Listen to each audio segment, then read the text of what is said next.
Hey there, beautiful. Let's talk about how you can navigate corporate America with ease, right? So, ease, of course, is an acronym because if you know me, you know I love acronyms.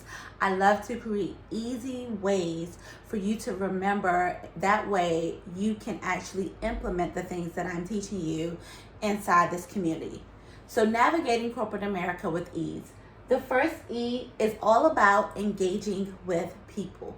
You gotta engage with the people, sis. I mean, you gotta go there every day. You're gonna see the people. They're gonna try to talk to you anyway, so you might as well engage with them. And what do I mean by engage with them? I mean friendly conversation, talking to them about who you are, that sort of thing. That's what I mean about engaging with the people. Get to know the people. Getting to know the people and engaging with them is a strategy to help you get to where you want to go in your career.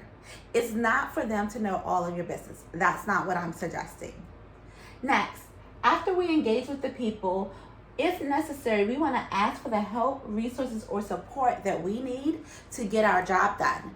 And we want to ask for this help because we don't want to burn ourselves out, right? Like, we don't want to be going above and beyond on our own. We want to leverage the other people on our team, especially the younger people. If you're someone who has been working 10, 20 years, pass some of that wisdom along. Despite what we're talking about in terms of younger people, they do want to learn, they do want to have new experiences. So teach them, help them learn new things. This is also how we become great leaders, because great leaders don't just do all the work themselves. They need people. This is a way for you to engage with someone, share your knowledge, and also get to know them and they get to know you. It's providing and adding protection and resources to your toolkit to help you position yourself as a leader. It'll increase your confidence because anything that you can teach someone else means that you thoroughly know it, right? It also will help you get comfortable with speaking to people. And speaking to people who talk different, who are from different places at different points in their careers, etc. So engage with the people. Next, after you engage with the people, ask for help, resources, or support. You want to stop and ask yourself, is this my work or my business? Right? So if we're navigating with ease, navigating from the perspective of going to work every day does not have to be hard. It is not a birthright for things to be hard for us as Black women. That is not what was written for us. It can be easy. So you can navigate with ease if you're engaging with the people you work with, because listen, Black women are everything, right? We love people. Anytime we tell ourselves we don't love people, we have to ask ourselves why and heal from that why, because it tends to be that there was an experience that made us put up walls, right? So we started to put up walls to protect ourselves and insulate ourselves, but that is not useful in getting you where you want to go. So we got to process that emotion and heal from it so that we can move forward in all that God has called us to be. And as we're asking for help and resources or support, you're going to stop and ask yourself, is this my work or my business? Stop raising your hand to help for things that are not that is not your work. And what do I mean by not your work? Meaning it's not in your area of responsibility. It's not your work. If you're in a meeting and Tom, who's on your team, has another area of responsibility, and you see that Tom is going to make a mistake or what have you, it is not your job to save him. It is not your job to call out all the flaws in his plan. Now, as a good team member, do you want to offer a perspective, a solution, build on what Tom has so that he can be successful, so the team can be successful, and the company? Absolutely. But if you said it once and people don't listen, let it go. It's not your business. Also, not my work. If the work that you're taking on is above and beyond your day-to-day job, how does that work serve you? And if it doesn't serve your career goals and your career objectives, do not take it on.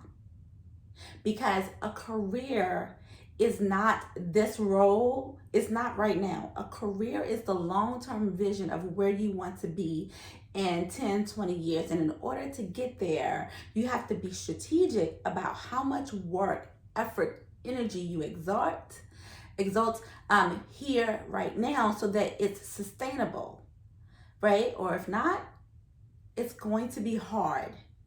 You're going to be tired. You're going to be sick and tired. And that does not lead to navigating your career with ease. The next, E, eliminate unnecessary energy, emotions, and effort. Eliminate the unnecessary. And what do I mean by energy, emotions, and effort? These three kind of go hand in hand.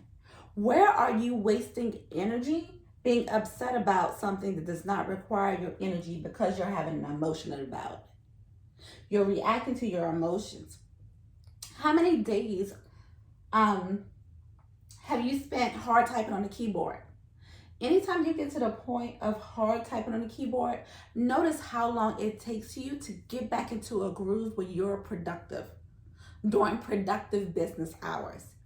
You can lose an hour, 2, 3, 4, half a day being upset about what someone says, but ultimately you are reacting to an emotion instead of processing that emotion, understanding that emotion, and being able to move with it instead of reacting to it, exhausting all of your energy and putting forth more effort than it requires.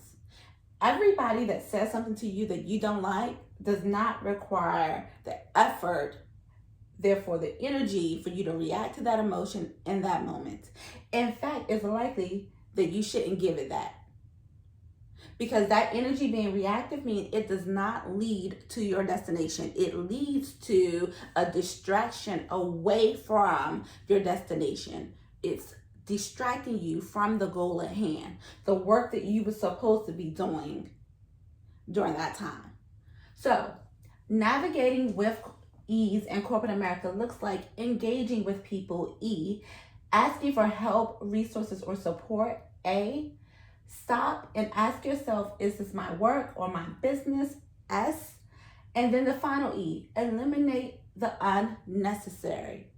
You can even use eliminate unnecessary to include unnecessary work. Everything that you do doesn't have to be done, and you'll know it because if you don't get it done, nobody will ever ask.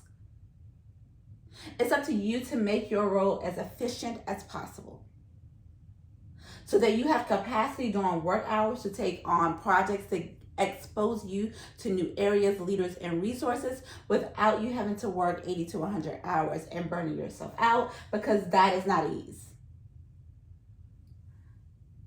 Make sure that you ask yourself, is this how I want to spend my energy? Does this thing require me to physically take on this work, to be my burden, my stress? Am I managing my emotions? And does it require all of this effort? And if the answer is no, eliminate it. All right, that is all for navigating with ease. Let me know if you have any questions.